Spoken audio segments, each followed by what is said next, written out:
Guys, tara! Mm.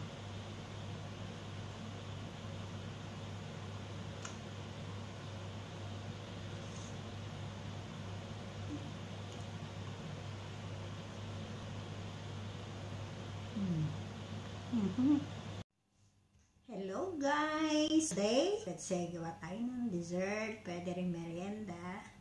May nabili tayo na jackfruit or langka. Saka meron tayong glutinous rice.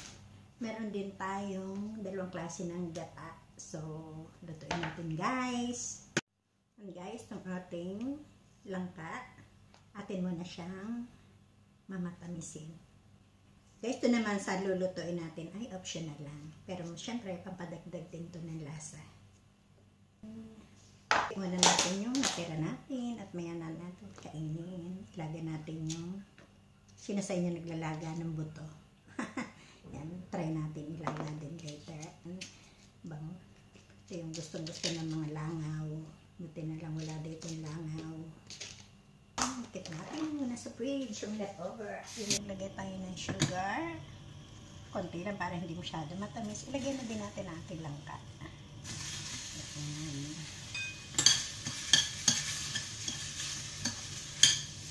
Kasi magkakaroon din ito ng water na a little bit.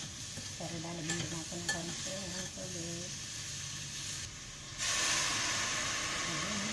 Ay, si isang pan habang nagluluto naman tayo ng ating langka. Yan, dito naman sa kabilang pan.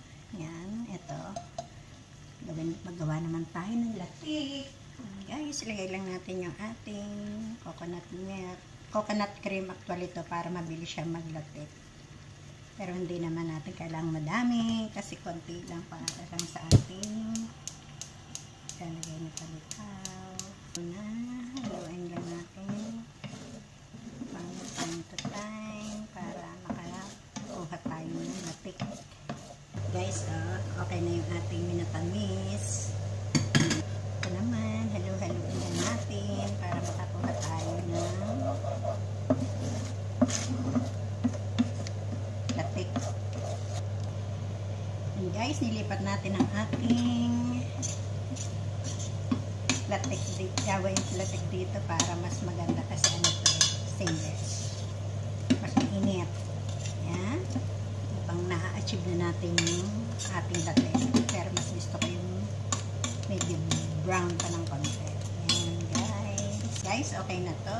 Strain lang natin. Yan. Turn off. Strain natin para maghiwala yung oil sa latik. Kasi kailangan lang natin dito yung latik, hindi yung oil. Alam nyo ba na yung oil nito ay maganda sa buhok? DIY.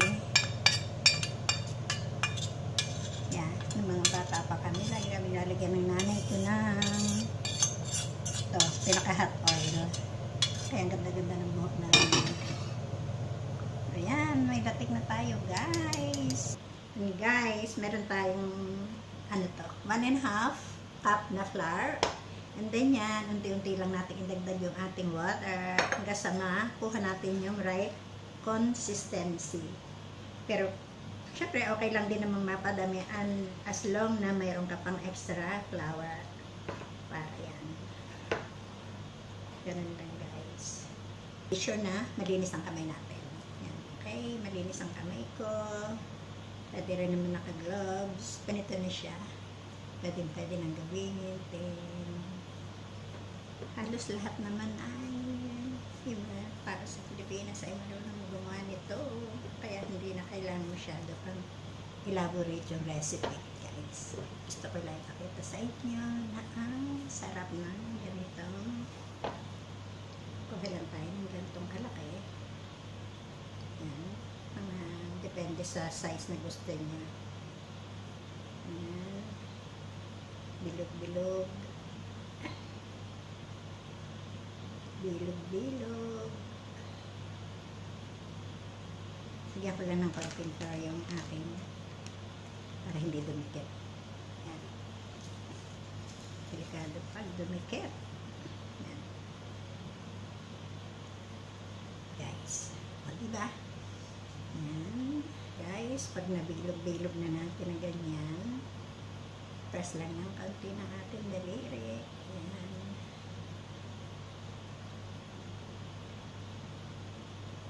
Yan. Yan. Gawin lang natin hanggang sa matapos tong ating glutinous.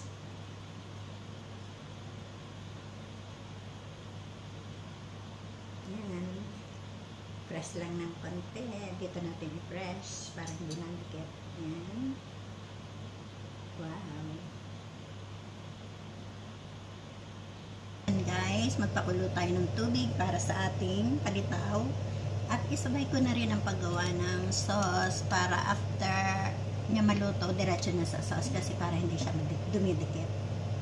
Yan. Mabilis lang kasi itong maluto. Yan. Maglagay tayo ng gata. Yan, gata. Oops. Yan. Lagyan natin ng kaunting cream ng gata. Yan. Gamitin natin ay brown sugar. Yan. Yep. Enough na yan. Kasi guys, minatamis din natin yung ating langka, kaya huwag tayo maglagay ng masyadong matamis.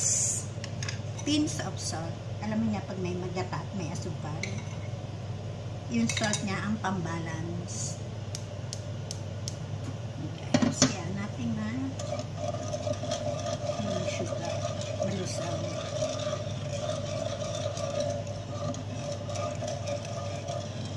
Low fire lang guys para hindi magana yung gata natin.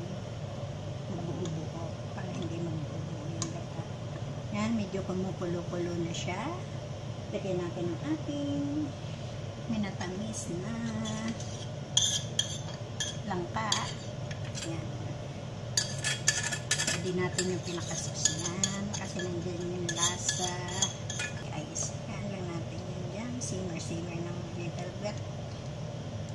Yan, tikman natin guys para kung may, kasi walang lasa yung ano, diba, yung palitaw natin, kaya ito yung magpapalasa sa palitaw. Kaya tikman natin. Tamang-tama yung lasa ng medyo maalat-alat ng konti. 1, 2, 3, 4, 5. Patay muna natin ang apoy ng ating sauce. Yes. Guys, pag lumulutang na kasi, luto na siya. Pero hayaan mo lang natin ng konti pa. Para totally maluto kasi medyo malaki siya. Ay siya, no? Naglulutangan na siya. Pero ano pa natin ng 1 minute pa para talagang totally luto. At saka okay lang siya kasi maluluto naman siya dito.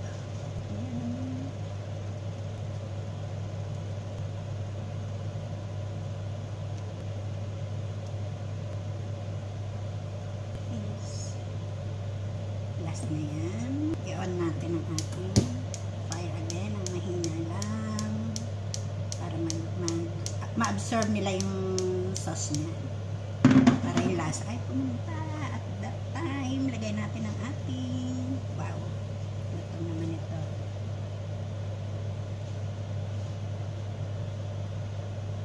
Latek. My goodness. Napakasarap mo.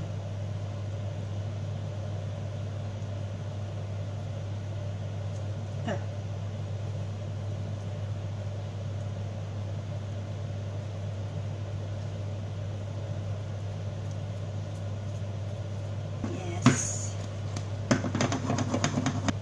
Yung pananlatik ay nakakaganda rin. Kaya na guys, turn off na natin kasi malapot na yung ating sauce. Yan, turn off.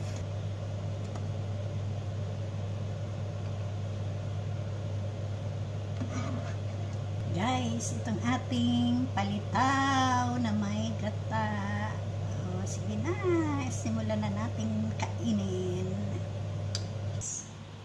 Ito na yung ating palitaw na may gata. Tikman na natin guys.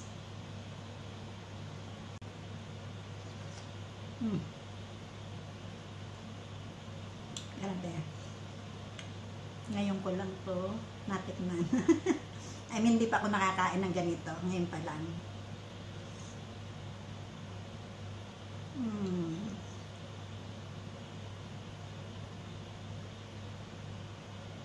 Honestly, ngayon lang ako nakakain ng ganito. Ay, ang sarap pala.